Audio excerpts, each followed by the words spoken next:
It's almost midnight. Your house is quiet. Your lights are off. Everyone is asleep. Then you hear something moving outside.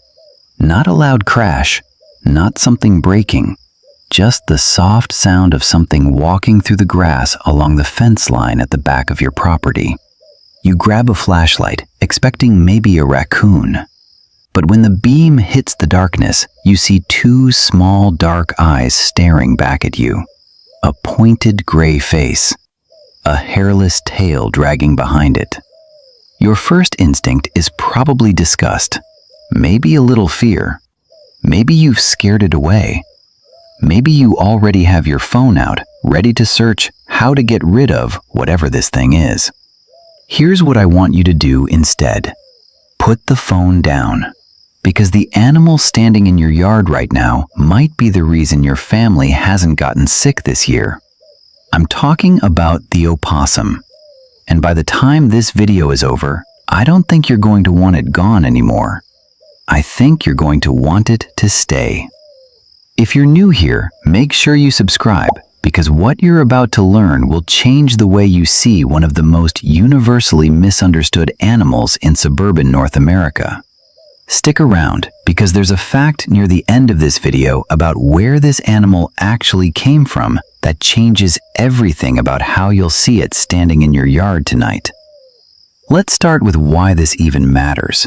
Because most people skip straight to "opossums are gross" without ever asking what problem they're actually solving. The real threat living in your yard isn't the opossum. It's ticks. Tiny, patient, almost invisible, but potentially dangerous. If you have grass, gardens, pets, or children playing outside, ticks are already part of your environment. They don't look threatening. They don't make noise. They don't announce themselves. They simply wait. Ticks aren't just an itch, and when they attach themselves, they can spread diseases, including Lyme disease and Rocky Mountain spotted fever. The scary part about ticks is that they are easy to ignore. A person can get bitten and not even realize it happened. A pet can bring them inside. A child can pick one up while playing outdoors.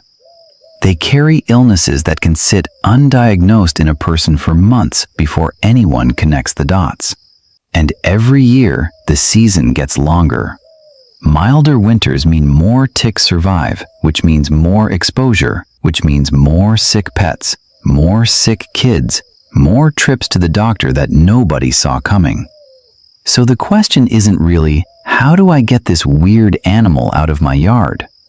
The question is, what's already out there keeping the actual danger under control? And the answer, strange as it sounds, has been walking past your porch light for years. Researchers who study wildlife and tick populations have found something that genuinely surprised them. A single opossum moving through its territory can eliminate thousands of ticks in the span of a single season. Thousands from one animal. Not because it's hunting them on purpose, but because of something opossums do almost obsessively. They groom. Constantly. Every inch of their body. Every night. And when a tick has attached itself to that fur, it doesn't survive the process. It gets found, it gets removed, and it gets eaten.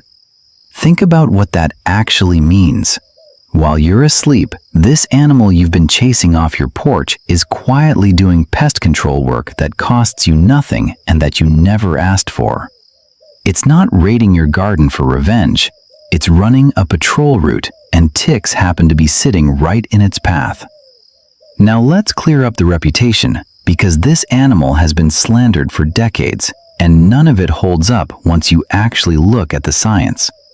First myth. Opossums carry rabies. This is the one almost everyone believes, and it's almost the opposite of true. Opossums run at a naturally low body temperature, lower than that of most mammals of their size. Rabies needs a certain internal environment to spread, and an opossum's body simply isn't hospitable to it.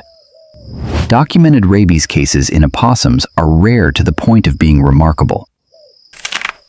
Your neighbor's unvaccinated outdoor cat is a bigger rabies risk than every opossum on your street combined. Second myth, opossums are aggressive.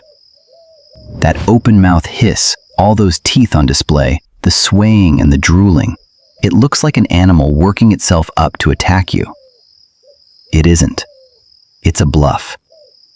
A full-body performance from a creature that has no real weapons and knows it. The message isn't, "I'm going to hurt you." The message is, "Please, just leave me alone before I have to do something embarrassing." And that hiss isn't just for show.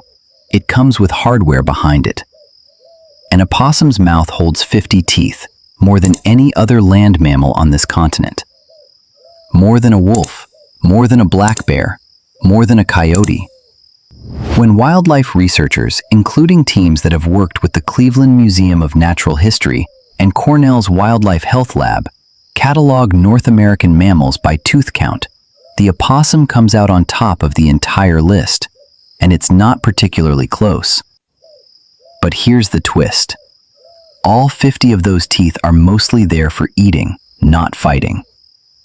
An opossum's actual diet is whatever it can find and chew through. Insects, fruit, small rodents, carrion, leftover pet food, garbage. The mouth evolved for a generalist's menu, not for combat. The bluff just happens to borrow that mouth as a prop. When an opossum feels cornered, it opens as wide as it physically can, bares every one of those 50 teeth, drools and sways side to side, putting on the single most dramatic threat display it's capable of. To you, in the dark, under a porch light, it looks like an animal that's about to lunge. To the opossum, it's closer to bluffing with a hand it has no intention of playing. It's betting that looking dangerous will end the encounter before anything physical has to happen. And most of the time, it works. The predator or the person backs off, and the opossum slips away without ever using those teeth for anything other than looking terrifying for a few seconds. And that something embarrassing is myth number 3. People assume playing dead is a clever trick, a choice the opossum makes to fool a predator. It's not a choice at all. When the fear response gets extreme enough, the opossum's nervous system takes over and shuts the whole system down involuntarily. It goes limp. Its breathing slows. It can even release a smell that convinces anything nearby that it's already decomposing. The animal isn't performing. It's having something closer to a full physiological blackout, and it has zero control over when it happens or when it ends. Fourth myth, and maybe the most backwards one. Opossums are dirty and spread disease.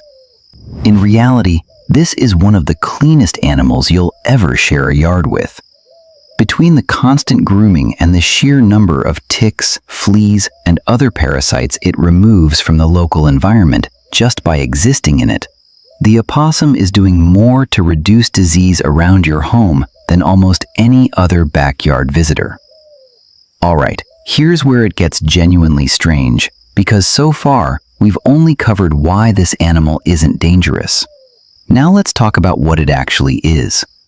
The opossum is the only marsupial native to all of North America. Same broad family as a kangaroo, same idea of carrying young in a pouch. When opossum babies are born, they are unbelievably small, roughly the size of a honeybee, blind and barely developed, and they make this instinctive crawl through their mother's fur into the pouch, where they'll stay attached and growing for close to 2 months. When they finally do come out, they don't wander off. They climb onto her back, and you'll sometimes see a mother moving through a yard at night with half a dozen babies riding along, holding on through every step. And then there's the part almost nobody knows, the fact that sounds made up until you check it. Opossums have a natural resistance to the venom of pit vipers, rattlesnakes, copperheads, cottonmouths, the bites that can put a dog in emergency surgery or seriously hurt a person. Scientists have identified a specific protein in opossum blood that neutralizes that venom, and there's active research into using it as the basis for a broader antivenom, something that could eventually help snakebite victims in places where treatment is expensive or hard to access. An animal you've probably tried to scare off your property might quietly be part of the next medical breakthrough for snakebite treatment. Now, I know some of you are already thinking, okay, fine, it's not dangerous, but I still don't want it living under my deck. Fair enough. You don't have to invite it in to benefit from what it's doing. If one shows up in your yard at night, foraging near the garden or moving along the fence, the best thing you can do is nothing at all. Don't feed it, because a fed opossum stops moving through and starts moving in. And that's when you end up with a permanent tenant instead of a nightly visitor. Keep trash lids secured and pet food indoors after dark, and it'll have no reason to stick around longer than it needs to. If you actually want to encourage more of them to pass through and keep working that tick population down, a shallow dish of water in a quiet corner and a little leaf litter along the garden edge are usually enough. You're not adopting a pet. You're just making your property a stop worth returning to.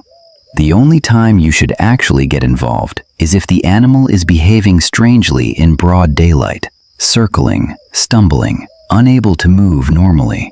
That's not typical opossum behavior, day or night, and that's the moment to call a wildlife professional instead of handling it yourself. And here's the number that puts all of this in perspective. This lineage of animals has been around for somewhere close to 70 million years. It was here before most of the mammals you'd recognize today. It outlived the event that wiped out the dinosaurs, not by being bigger or faster or tougher than everything else, but by doing exactly what it's still doing right now in your yard, staying low, staying quiet, and adapting to whatever the world throws at it. So next time you catch that shape moving along your fence line at night, I want you to try something different. Don't reach for the broom. Don't call anyone to come take it away. Just watch for a second.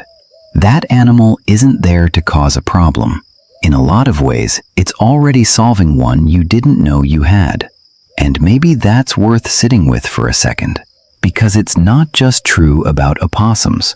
How many things in your own life have you been pushing away just because they looked wrong at first glance, without ever stopping to ask what they were actually doing for you? If this changed the way you think about the animal you've been avoiding your whole life, that's exactly what this channel is built around. Taking the creatures everyone assumes are pests and showing you what's actually going on.